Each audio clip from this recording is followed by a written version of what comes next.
C'est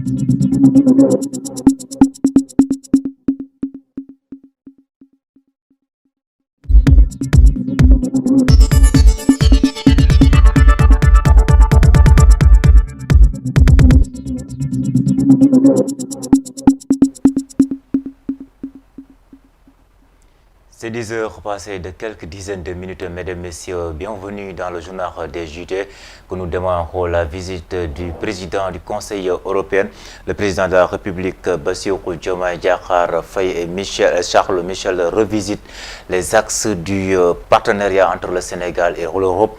Le président de la République, Bassirou Diomaye Faye, a reçu le président du Conseil européen, ont tiré une séance de travail hier au palais présidentiel. Plusieurs questions ont été abordées, l'énergie, l'agriculture, le numérique ou encore les accords de pêche.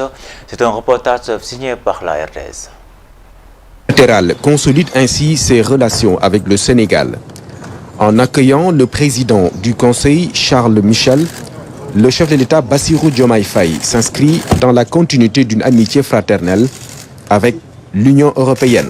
Ce partenariat dynamique qui touche des domaines importants sera cependant adossé à la vision que le président Bassirou Diomaye Faye met en œuvre avec son gouvernement. Monsieur le Président, encore une fois, je vous souhaite la bienvenue avec votre délégation.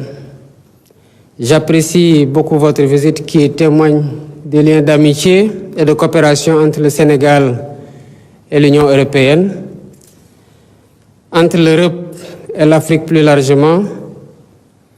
Il y a certainement les pesanteurs de l'histoire, la proximité géographique, une coopération ancienne et des défis communs tels que la paix, la sécurité et les changements climatiques que nous devons adresser ensemble.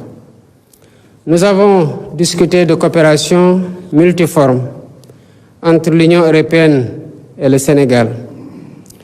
J'ai exprimé au président Michel mes remerciements pour le soutien constant de l'Union européenne à notre pays dans plusieurs domaines de coopération tels que l'eau, l'énergie, l'agriculture, la santé, le transport, le numérique, la jeunesse et l'emploi.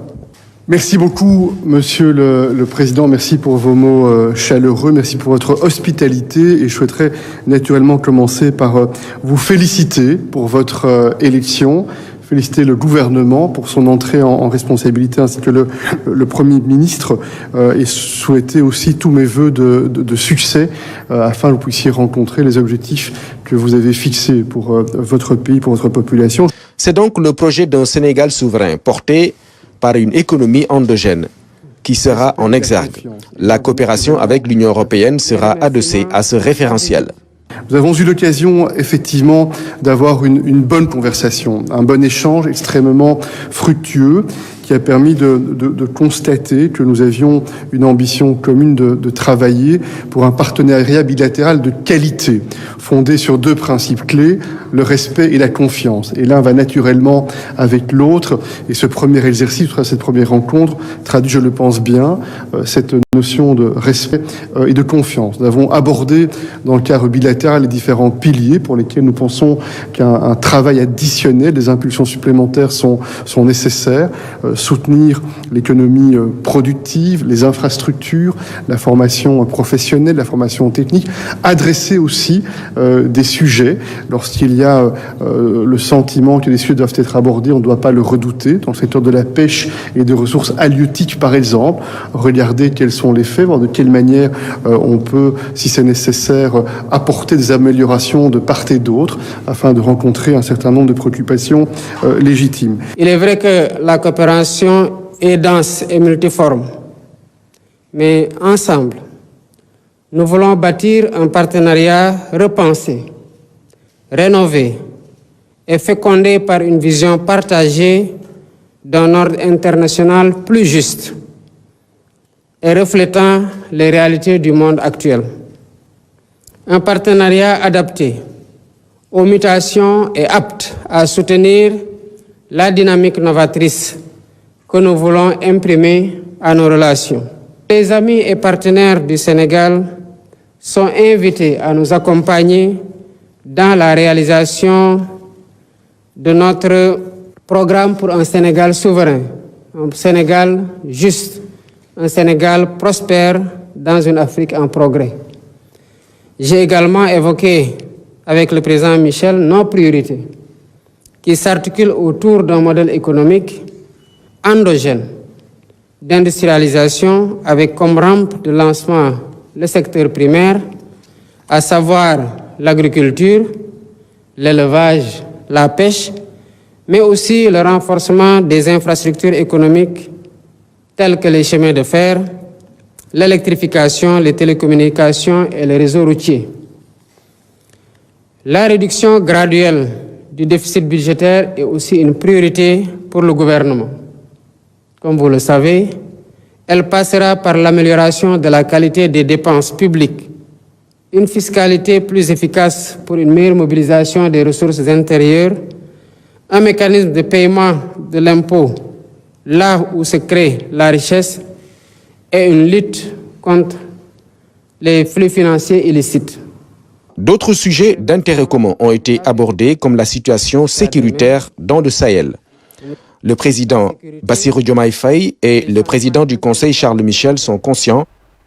Et puis nous restons toujours sur la RTS où le chef de l'État a reçu hier les secrétaires généraux des organisations, les syndicalistes représentatifs. Les discussions ont porté sur les difficultés dans le monde du travail. Quelles pistes de solutions pour apporter plus de travailleurs, pour les mettre dans meilleures conditions de vie, emploi et plus augmenter le pouvoir d'achat de travail? Voici Madame Soko et ses collègues. Je vous propose de l'écouter. Nous avons bien apprécié cette initiative de M. le Président de la République qui nous permet de dialoguer en direct sur des questions qui préoccupent le monde du travail. Avec les camarades Moudi Guiro, Eliman Diouf et Cheikh Diop, nous avons essayé d'explorer les différentes pistes de solutions. Et surtout, nous avons essayé de nous inscrire dans un dialogue empreint de franchise et de cordialité qui permet d'ouvrir de nouvelles perspectives. Et pour nous, cette ouverture a commencé, il ne faut plus qu'elle se referme. Pour notre part, je pense que nous sommes sûrs qu'ils seront toujours différents, mais complémentaires, l'opérateur politique jouant son rôle, et nous, en tant qu'organisation syndicale, nous resterons les défenseurs du monde du travail. Le président nous a exposé sa vision du panorama politique et économique. Nous avons également fait des suggestions et des observations par rapport donc, à des préoccupations du monde du travail. Je crois que bonne note a été prise par lui de nos préoccupations, et ce qu'il faut souligner, c'est le fait qu'on en soit au début d'un dialogue avec lui et que ce dialogue doit se poursuivre via d'autres créneaux, notamment avec le Premier ministre et lui-même. Parlons à présent à Sébikotane. 200 propriétaires de terrains menacés et risquent de perdre leurs parcelles et ont été attribués à des industriels par décret en 2022. Et pour dénoncer ce qu'ils qualifient d'injustice, les propriétaires ont organisé une manifestation sur le site de la cité Naza. Babacar Sek a fait le point. Les propriétaires de parcelles de la cité Naza à Sébikotane s'inquiètent de la volonté des industriels d'occuper 10 hectares qui leur sont déjà attribués. Imaginez l'entreprise Filifili, l'actuelle CDA, qui possède à elle seule presque plus d'hectares que la surface habitée de Sébikotane. Presque tout le nord-ouest de Sébikotane leur appartient. Et là, on prévoit de leur céder encore 15 hectares au détriment de familles entières. Les entreprises Elton, Sagam et Senbus, détenues par un seul homme, M. Abdourahmane Ndiaye, qui aussi brandissent ce même décret pour s'approprier de 10 hectares appartenant déjà à plus de 200 pères et mères des familles, dont la majeure partie avait déjà démarré leur construction. Donc vous enlevez des demeures à des Sénégalais pour enrichir davantage un milliardaire. Cette impunité doit cesser définitivement dans ce pays. Le collectif espère une oreille attentive des nouvelles autorités du pays pour éviter une injustice. Nous avons déjà exprimé nos préoccupations à maintes reprises sous l'ancien régime. Mais cette fois, nous espérons que nos voix seront entendues et que nos revendications seront prises en compte. Nous fondons un immense espoir en son Excellence M. Bassirou Diomaye Faye, qui s'est pleinement investi pour la population de Ndingler afin qu'il mette fin à cette injustice que subit depuis des années une grande partie de la population sénégalaise dans le domaine foncier. Depuis le début des élections, les manœuvres pour récupérer nos terrains se sont accélérées et nous ne pouvons plus rester passifs en attendant que le pire se produise. Dans son plan d'action, le collectif de la Cité Nazar de Sébikotane envisage de marcher tous les vendredis jusqu'à ce qu'il ait. Et puis le collectif national des clients de la Poste expose ses frustrations et ses difficultés. À la presse, les membres de ce collectif dénoncent la mauvaise gestion de cette société nationale et se disent victimes d'intimidation. Ils invitent le président Bassirou Diomaye Faye à redresser cette société nationale. Les détails, c'est avec Fatoumata Bintouba. Le collectif national des clients de la Poste court derrière leur épargne. Les membres interpellent le président de la République sur la situation. Selon leur porte-parole Alassane Ndour, les clients de la Poste sont en train de subir les conséquences de la crise financière que traverse l'institution. Depuis au lendemain des élections de 2019 jusqu'à nos jours, on ne parvient pas à récupérer l'argent qu'on avait eu à épargner. Et si on avait eu confiance pour épargner ici, au niveau de la Poste, c'est parce que c'est étatique et garanti par l'État. Et malheureusement, le gouvernement sortant nous a laissé en rade parce qu'il n'avait aucune volonté de résoudre le problème des épargnants.